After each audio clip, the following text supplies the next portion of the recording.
오늘 본문의 말씀으로 로마서 강의 8번째 말씀, 새로운 자랑이라는 제목으로 말씀의 은혜를 함께 나누겠습니다.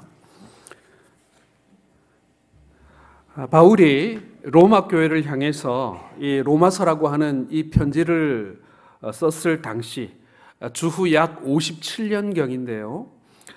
이때는 기독교 초기입니다. 우리가 말하는 초대교회인 것이죠. 자, 그런데 이 시대는 모든 교회마다 해결해야 될 굉장히 어려운 문제가 한 가지가 있었습니다. 그것은 뭐냐면은 구약 시대를 지배해왔던 모세의 율법과 할례를 어떻게 해석하고 또 어떻게 적용할 것인가 하는 문제입니다. 여러분, 이게 지금껏 이 율법 아래 살았던 이 유대인들에게 있어서는 이 복음을 받아들인 이후에도 이 율법의 문제, 할례의 문제가 정말 중요한 문제였습니다.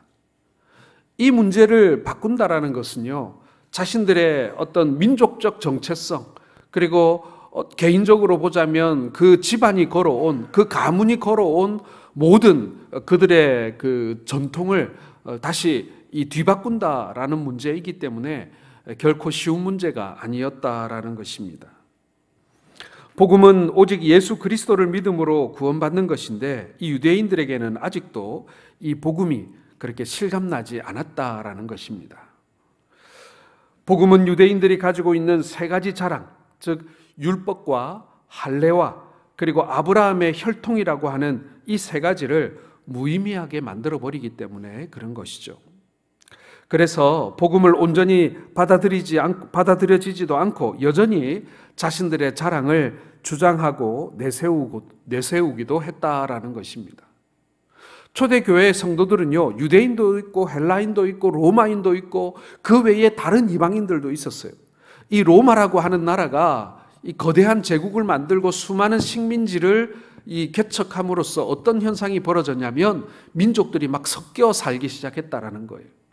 로마 전역에 여러 민족이 흩어져 섞여 살기 시작했는데 그러다 보니 초대교회도 여러 민족들이 섞이기 시작했고 인종과 피부색과 그리고 문화적 차이 그리고 신분의 차이, 왕족에서부터 노예에 이르기까지 다양한 신분을 가진 사람들이 모여 있게 되었다라는 것입니다. 그러나 그 사람들을 크게 두 부류로 나누면 유대인과 비유대인 이렇게 나눌 수가 있었고, 유대인들은 자신들은 그래도 특별하다라는 그렇게 드러내놓고 말은 못하지만은 그리스도인임에도 불구하고 우리 유대인들은 특별하다는 생각을 여전히 버릴 수가 없었다라는 것입니다. 이로 인해서 모든 교회마다 율법과 할례 문제로 인해 논란이 일어났습니다.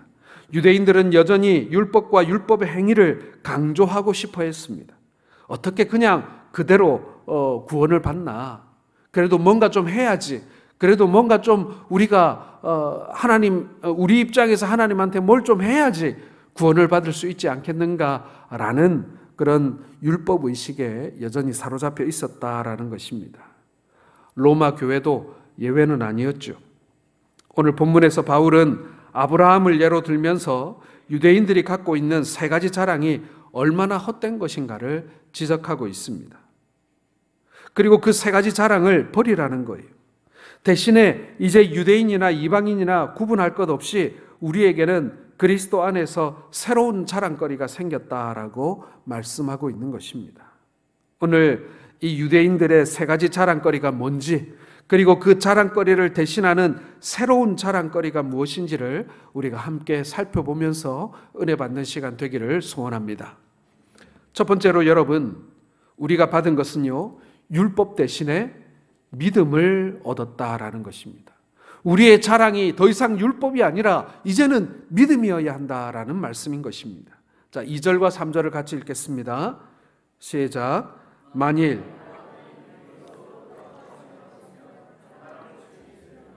하나님 앞에서는 없느니라. 성경이 무엇을 말하느냐? 아브라함이 하나님을 믿음에 그것이 그에게 의로 여긴 바 되었느니라. 자, 하나님이 율법을 주신 것은요, 그 율법을 준수함으로써 구원을 받게 하려고 주신 것이 아닙니다. 율법은 구원의 조건이 아닌 거예요. 율법의 기능은 죄를 깨닫게 하는 데 있습니다. 율법은 사람들로 하여금 죄가 무엇인지를 깨닫게 하고 그 죄 때문에 겸손히 회개하게 만들고, 그리고 회개했으나 다시 죄를 지을 수밖에 없는 우리의 연약함 때문에 우리 주님을 더욱더 의지하게 만드는 역할을 하는 것이 바로 이 율법이었다라는 것입니다. 그런데 유대인들은 이 율법의 기능을 제대로 알지 못했어요. 그래서 율법을 전수받는 것을 자랑스럽게 여겼고 율법을 열심히 준수하는 것을 또한 자랑스럽게 여겼다라는 것입니다. 그래서 예수 그리스도를 믿고 난 후에도, 그리스도인이 된 이후에도 이 율법의 조항에 매여서 온전히 이 복음의 자유함을 누리지 못했다라는 것이 이 초대교회 성도들이 가지고 있었던 문제였다라는 것입니다. 바울은 오늘 유대인들의 잘못된 생각을 깨뜨리기 위해서 아브라함의 예를 들고 있습니다. 구약시대의 사람이었던 아브라함이 어떻게 의로움을 받았는가, 어떻게 의롭다함을 받았는가, 이 얘기를 지금 하고 있는 거예요. 아브라함이 의롭다함을 인정받은 것은 여러분 생각에 율법의 행위로 의롭다함을 받았겠습니까? 아니면 믿음으로 의롭다함을 받았겠습니까? 예. 그러나 유대인들은 어떻게 생각했어요? 자신들이 지키고 있는 그 율법, 아브라함이 어떻게 보면 그 율법의 완전한 사람이 아니었는가? 그래서 우리도 아브라함처럼 이 율법의 완전한 사람이 되고자 했다라는 것입니다. 그런데 알고 보니 아브라함도 율법으로 의롭게 된 사람이 아니었다는 거예요. 여러분, 모세로 말미암는 그 율법이 언제 나왔습니까? 아브라함 전입니까? 후입니까? 아브라함 후 아니겠습니까? 어떻게 보면은 아브라함은 이 모세의 율법을 알지 못했던 사람이에요. 그리고 그는 이방인 가운데 살고 있었던 사람입니다. 우상을 섬기던 사람이었어요. 그런데 하나님께서 그를 불러내 주셨다. 갈대아 우르에서 불러내 주셨다. 그 말은 뭐예요, 여러분?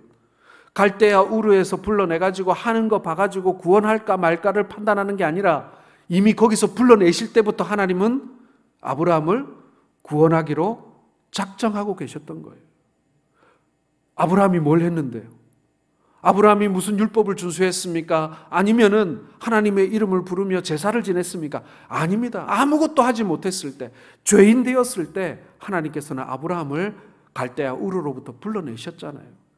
그래서 아브라함의 이야기를 제대로 알기만 한다면 믿음으로 의롭다는 것이 무엇인지를 알게 되고 율법에 매여 있는 유대인들이 얼마나 어리석은가를 알 수 있었다라는 것입니다.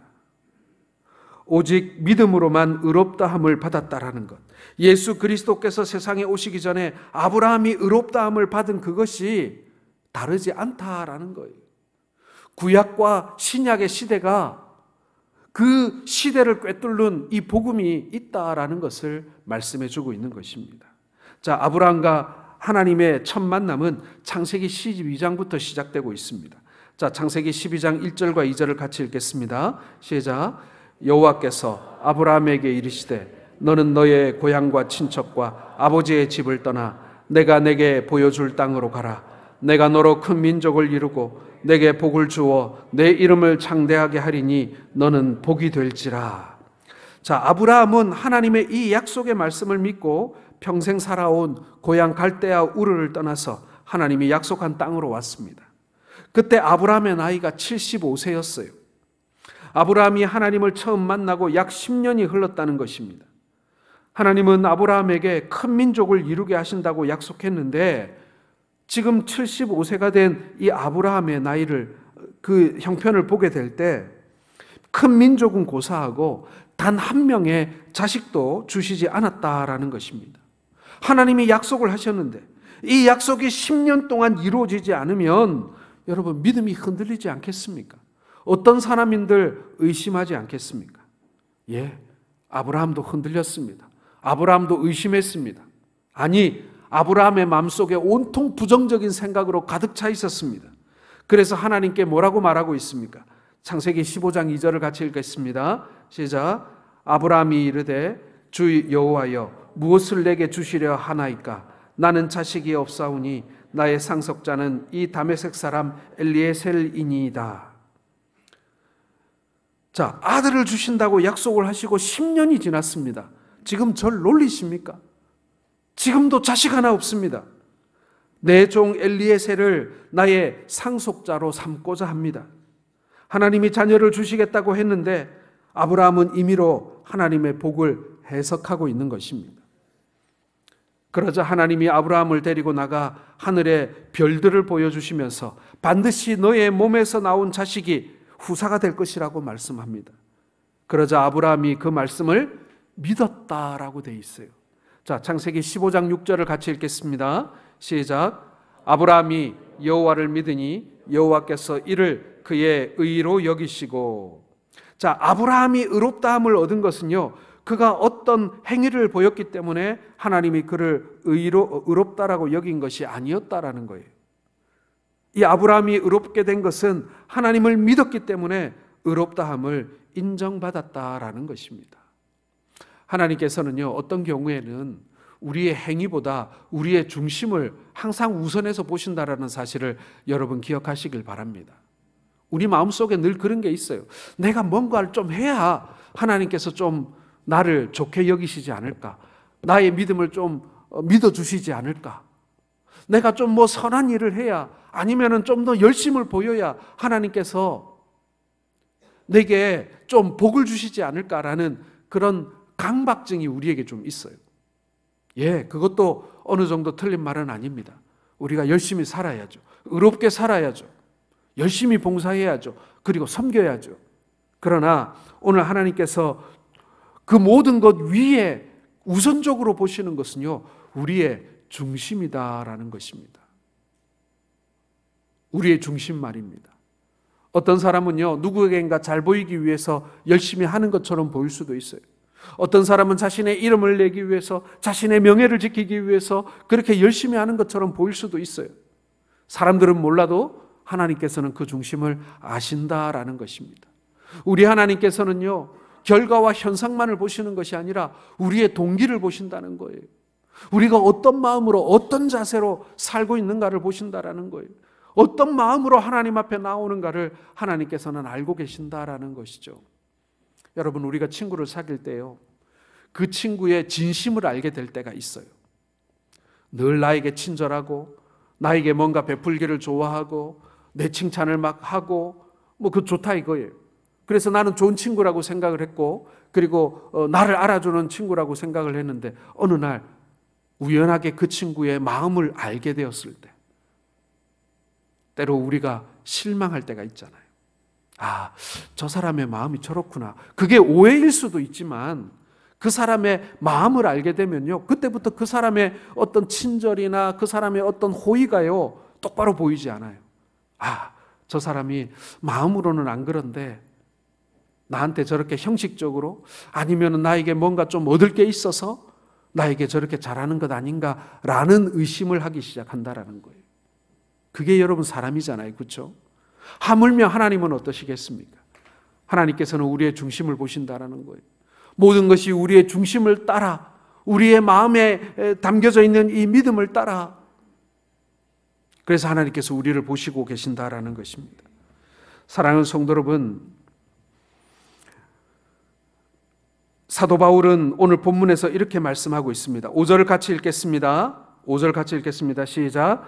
이를 아니할지라도 경건하지 아니한 자를 의롭다 하시는 이를 믿는 자에게는 그의 믿음을 의로 여기시나니. 자, 우리가 완벽해서 의롭다 한 것이 아니라는 거예요.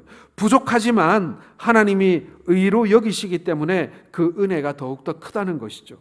만약 일한 사람에게 일한 품삯을 주면 그 사람은 은혜도 고마움도 모를 것입니다. 그러나 일하지 않아도 품삯을 얻게 되었을 때 고맙고 감사할 뿐인 것이죠. 율법은 이 하나님의 은혜를 알 수가 없습니다. 하나님의 은혜를 알 수 있고 깨달을 수 있는 방법은 오직 믿음뿐이라는 거예요. 그러므로 율법과 행위를 자랑할 것이 아니라 믿고 의롭게 된 것을 자랑해야 옳은 것이다라는 것입니다.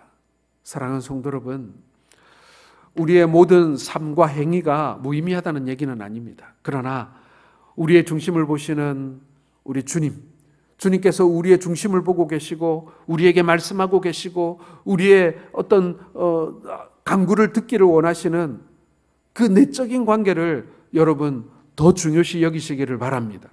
우리 하나님과 교제하는 것, 우리 하나님과 동행하는 것, 이것이 여러분 중요한 이유가 그거예요. 그래서 어떤 일보다도 먼저 우리가 하나님 앞에 서는 일이 중요해요.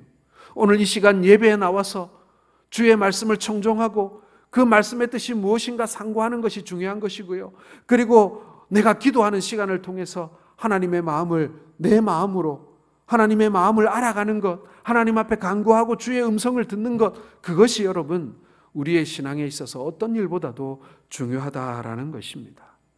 교회 가면 좋은 일 좀 배우겠지. 교회 가면 그래도 좀 착하게 살겠지.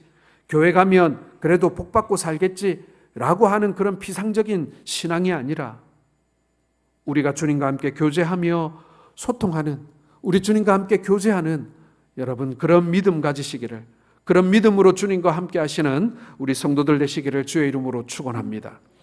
여러분 율법이 아니라 믿음입니다. 행위가 아니라 믿음입니다. 그것이 우선되어야 합니다. 두 번째로 여러분, 유대인들은 할례를 우선시했지만 여러분 할례 대신에 성령으로 거듭나는 것이 중요합니다. 자, 9절을 같이 읽겠습니다. 시작. 그런즉 이 복이 할례자에게냐 혹은 무할례자에게도냐, 이 믿음의 의로 여겨졌다 하노라. 자, 유대인들에게는 남자아이가 태어나면 8일 만에 할례를 행합니다. 이 할례는 유대인들에게 택함받은 하나님의 백성이라는 증표이며 자부심입니다. 하지만 할례가 중요하다 할지라도 할례는 의식일 뿐이지 육신의 할례보다 중요한 것이 마음의 할례인 것입니다. 특히 오늘 본문 9절을 다시 보면요, 아브라함이 이 행복하게 된 것이 언제부터인가 하는 것을 우리가 알 수 있습니다. 하나님께서 의로 여기셨기 때문에 이 아브라함이 이 만족하게 되고 행복하게 되는 것 아닙니까? 아브라함은 하나님이 그의 믿음을 의로 여기셨기 때문에 비로소 행복할 수 있었고 만족할 수 있었습니다. 그리고 할례는 훨씬 이후의 문제였습니다. 아브라함이 할례를 처음 받았을 때의 나이가 99세였어요. 아브라함은 아브라함을 언약 백성 삼기 위해서 그 표식으로 할례를 명하게 되고, 아브라함은 그의 아들 이스마엘과 그 집의 모든 남자가 다 같이 할례를 받게 되는 것입니다. 할례는 아브라함과 그의 백성들이 하나님의 백성이 되었다는 표식일 뿐입니다. 그래서 유대인들은 자부심을 갖고 있었어요. 그러나 이제 하나님이 새로운 할례를 제정하십니다. 그것은 성령으로 마음에 받는 할례입니다. 즉 성령으로 거듭나는 할례라는 것입니다. 오늘날 이것이 바로 남녀노소를 구분하지 않고 받을 수 있는 세례인 것입니다. 여러분, 우리가 받는 세례는 하나님의 백성이 되었다는 표식입니다. 그것도 물로만 받는 세례가 아니라 물과 성령으로 받는 세례입니다. 여러분, 우리가 만약에 물로 받는 세례만을 자랑한다면 결국 유대인들이 육신의 할례 받는 것을 자랑하는 것과 다르지 않다라는 것입니다. 똑같은 거예요. 우리가 물로 세례 받는 그 행위를 우리의 구원의 증표이고 그리고 또 구원의 근거로 삼으면요, 할례 받은 것으로 구원받았다라고 생각하는 유대인들과 무엇이 다르겠습니까? 그래서 성경은 뭐라고 얘기해요? 뭘로 거듭나지 않으면요? 물과 성령으로 거듭나지 않으면. 그렇게 말씀하고 있는 것입니다. 물론 어떤 사람이 이방 민족으로 태어나지 않고 유대인으로 태어나거나 믿지 않는 가정에서 태어나지 않고 믿음 좋은 가문에서 태어난 것이 복이고 영광이라고도 할 수 있습니다. 바울도 로마서에서 유대인들을 향한 하나님의 우선적인 사랑과 복을 인정했습니다. 로마서에 보면 이런 표현 여러 번 나오잖아요. 첫째는 유대인에게요, 또한 헬라인에게로다. 이런 표현이 여러 번 나오잖아요. 이것은요, 유대인의 우선권을 이야기하고 있는 것입니다. 유대인들은 영적인 복에 있어서 우선권이 있는 것이 분명합니다. 그들은 모든 민족 가운데 제일 먼저 예수님을 믿었고 그들 가운데 신약 교회가 시작되었기 때문에 그렇다는 거예요. 하지만 유대인이 가지고 있는 이 우선권이 우월성을 나타내는 것은 아니다라는 것입니다. 그들이 하나님의 구원과 복에 있어서 타 민족보다 우선되는 것은 맞지만 그렇다고 우월하지는 않다라는 것입니다. 여러분, 우리가 극장에 들어갈 때 요즘에는 뭐 다 예약제가 돼 있어서 그런 일은 없습니다만 옛날에는 극장에 영화 보러 들어갈 때 줄을 섰습니다. 그렇죠? 그래서 줄을 쭉 서서 기다리는데 먼저 들어가는 사람이 좋은 자리 들어가요. 그렇죠? 요즘에는 다 번호가 이렇게 지정되어 있습니다만 옛날에는 들어오는 순서대로 좋은 자리 가서 앉았잖아요. 여러분, 극장에 입장할 때 먼저 들어간 사람이 우월한 사람입니까? 아니죠. 우선하는 사람이죠. 우리가 믿음을 가지고 있을 때 여러분 오늘 이 자리에도 믿으신 지 오래된 분들이 있을 것이고 모태신앙도 있을 것이고 뭐 믿은 지 30년 40년 된 분들도 계실 겁니다. 혹은 3대 4대째 믿음을 이어오고 있는 그런 집안에 태어나신 분도 계실 것이, 그러나 그것은요 우월함을 말하는 것이 아니에요. 우선한 것입니다. 먼저 믿었다라는 거예요. 먼저 믿었다라는 것 물론 복이고 그리고 감사한 일이죠. 그러나 그렇다고 해서 내가 나중 믿은 사람보다 내가 우월하다라고 생각해서는 안 된다라는 것입니다. 그것이 유대인들이 가지고 있는 문제였어요. 여러분, 이것이 유대인들만 가지고 있는 문제가 아니라는 거예요. 오늘날 우리 역시도, 이 시대를 살아가는 우리 역시도 나도 무의식 중에 그런 생각을 가지고 있는 거예요. 우월감을 가지고 있는 거예요. 내가 먼저 믿었고 오래 믿었고 그런 것 때문에 말입니다. 이제 막 믿은 사람, 아직도 연약한 그런 사람들을 보면서 그런 마음을 가지고 있지는 않습니까? 예전에 민법에서는요, 부모에게 여러 자녀가 있을 때 장자는 상속에 있어서 우선권을 가졌던 것이 사실입니다. 요즘에는 안 그렇죠, 그렇죠? 근데 옛날에는 장자에게 상속의 우선권이 있었습니다. 그런데 그렇다고 해서 그 장남이 인격적으로나 능력 면에서 우월한 것을 나타내지는 않았지 않습니까? 부모에게 있어서 자녀는 모두가 귀하고 소중한 존재인 것입니다. 그래서 바울은 유대인들에게 경고하고 있어요. 단지 혈통적으로 아브라함의 후손이라고 해서 교만해서는 안 된다라는 것입니다. 믿음으로 영적인 아브라함의 후손이 되어야 한다는 거예요. 그래서 로마서 2장에서는 표면적 유대인이 유대인이 아니요 이면적 유대인이 유대인이라는 표현을 사용하고 있는 것입니다. 자, 그렇다면 여러분, 이 시대의 진정한 아브라함의 자손은 누구입니까? 바로 예수 그리스도인 것입니다. 사랑하는 성도 여러분, 우리에게 있어 예수 그리스도가 가장 우선이라는 사실을 여러분 고백하고 계십니까? 예, 모두 아멘 할 줄 믿습니다. 여러분, 이것이 진짜 우리의 진심이어야 합니다. 내가 예수 그리스도보다 더 내세우고 있는 무엇인가가 있지는 않는가? 우리 한번 생각해 봐야 돼요. 내가 다른 사람들보다 예수 그리스도보다 내가 우선시하고 내가 자랑거리를 삼아서 다른 사람의 좀 기 좀 죽이고 싶은 그 무엇인가가 여러분들에게 혹시 있지는 않습니까? 그것이 있다면요, 그거 빨리 내려놓아야 돼요. 왜냐하면 그것이 나에게 우상이기 때문에 그렇습니다. 이 시대의 진정한 아브라함의 자손은 예수를 주와 그리스도로 영접하고 약속하신 성령을 받아 거듭난 그리스도인이 바로 아브라함의 후손입니다. 바로 우리가 영적으로 아브라함의 후손이 되는 것입니다.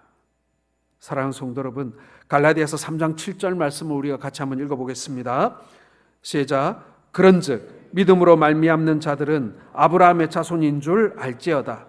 3장 9절입니다. 같이 읽겠습니다. 그러므로 믿음으로 말미암은 자는 믿음이 있는 아브라함과 함께 복을 받느니라. 아멘. 여러분, 우리는 어떤 복을 받습니까? 우리는 세상을 물려받은 상속자입니다. 새 하늘과 새 땅을 물려받은 상속자입니다. 아브라함과 그 복을 함께 받게 되는 것입니다. 약속하신 성령을 받았습니다. 아브라함처럼 복의 근원이 우리는 되었습니다. 복의 통로가 되었습니다. 여러분으로 인하여 사람들이 복을 받게 될 것입니다. 여러분, 가족들뿐만이 아니에요. 내 주변에 있는 사람들, 내가 만나고 나와 일하고 그리고 내가 축복하는 사람들이 하나님께서 주시는 복을 받는 것을 여러분 믿으시길 바랍니다. 우리에게는요, 그런 축복권이 있어요. 예수 믿는 사람들이 복을 빌어주면요, 복을 받는다는 말이에요. 우리가 함께, 우리와 손을 잡은 사람, 우리와 함께 하는 사람, 여러분 그 사람들이 우리로 말미암아 복을 받게 되는 거예요. 왜냐하면 이 땅에 내려오는 모든 복은 바로 이 그리스도인들을 통하여 흘러나오기 때문에 그런 것입니다. 사랑하는 성도 여러분, 말씀을 맺기를 원합니다. 바울은 유대인들이 갖고 있었던 잘못된 세 가지의 자부심을 무너뜨리고 모든 그리스도인들이 그리스도 안에서 가져야 할 새로운 세 가지 자랑거리를 말씀하고 있습니다. 첫째는 율법의 행위 대신에 오직 믿음으로 살라는 것입니다. 우리는 율법의 행위로 의롭다함을 받는 것이 아니라 오직 믿음으로 의롭다함을 받는 것을 깨달아야 합니다. 두 번째는 육신의 할례 대신에 오직 성령의 거듭남이 필요하다라는 것입니다. 과거에는 육신의 할례와 하나님의 백성의 표식이 중요했어요.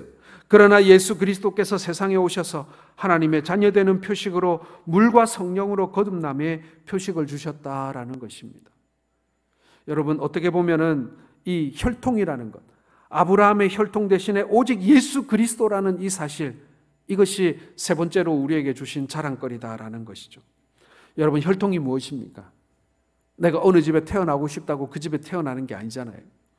내가 노력하지 않고 땀 흘리지 않고 수고하지 않아도 내게 주어지는 복이 있습니다. 분명히 있어요.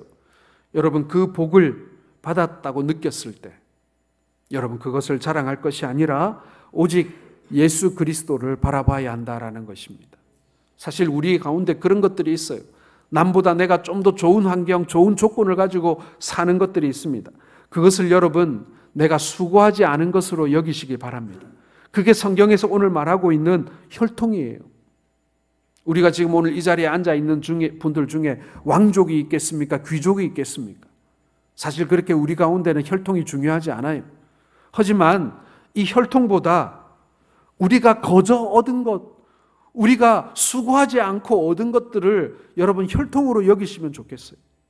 그래서 그것을 자랑하지 않고 어떤 경우에는 그것으로 인하여 부유하게 된 것을 부끄럽게 여기며 오직 예수 그리스도 안에서 우리가 믿음으로 말미암는 그 복을 우리 생에 가장 우선되는 복으로 여기시는 우리 성도들 되시기를 바랍니다.